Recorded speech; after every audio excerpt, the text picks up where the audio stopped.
Okay, I'm making this video to try and help you to fill out this worksheet and understand what's going on with our biochemical reactions. So here it is, and we have all of our chemicals that we're using to fill in the boxes over here.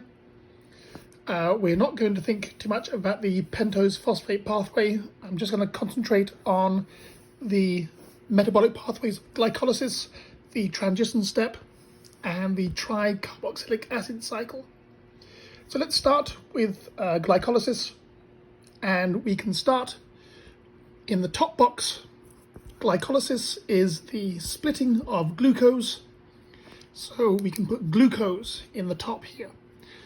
Or we could represent glucose using its chemical formula of C6H12O6. So one thing we can start on is thinking about what goes in the top and then what comes out the bottom.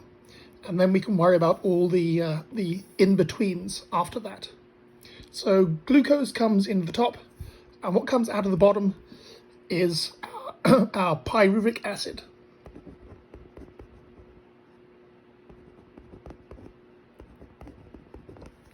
And we have two of those.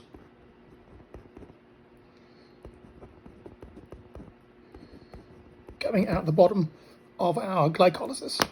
So in goes glucose, out comes pyruvic acid. So now we need to worry about the intermediates, the in-betweens. We have our investment phase at the top here. And what we are investing cellular energy. So cell energy is ATP. And ATP comes into our reaction, it drops off its energy, and it leaves as ADP, adenosine triphosphate, splitting that second and third phosphate bond, leaving as ADP. Further on down in our reactions, we're going to make some ATP. So ADP is going to come in. We're using the power of what's called substrate level phosphorylation to add that third phosphate, and it's going to leave as ATP. And that's the same also on this side of the reactions. ADP comes in, a phosphate is added through substrate level phosphorylation, and ATP leaves. So these other boxes are there for our electron carriers. And in the case of glycolysis, NAD comes in, picks up electrons and hydrogens, and leaves as NADH. And the same for over this side. NAD comes in, picks up hydrogens and electrons, and leaves as NADH. So that's our glycolysis reactions.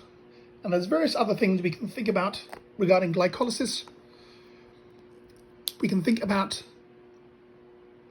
what a microbe or a cell is going to do if there are no what we call terminal electron acceptors around, or indeed if a microbe doesn't have an electron transport chain to begin with. So if a microbe doesn't have an electron transport chain, or if there are no terminal electron acceptors, all this other stuff beyond glycolysis is unavailable to our cell. So in a case of a human, when there is no oxygen available, this other stuff isn't available, and glycolysis is the only reaction that can occur when there is no oxygen available, and we use oxygen as a terminal electron acceptor. So, glycolysis is able to generate a little bit of ATP.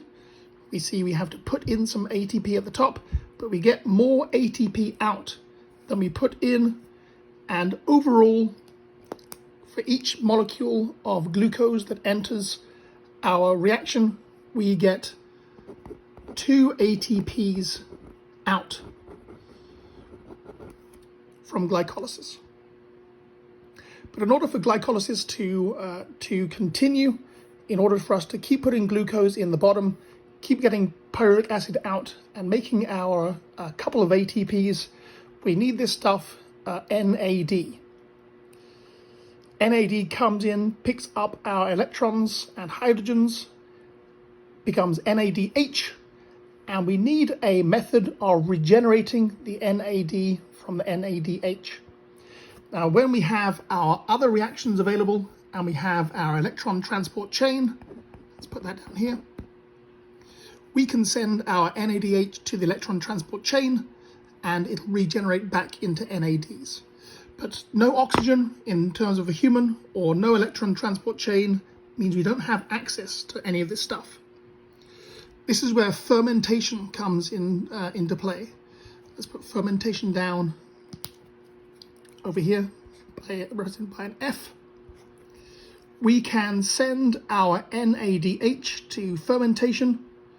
Fermentation can regenerate our NADs, and that allows our glycolysis reaction to continue without the need for an electron transport chain and without the need for terminal electron acceptors.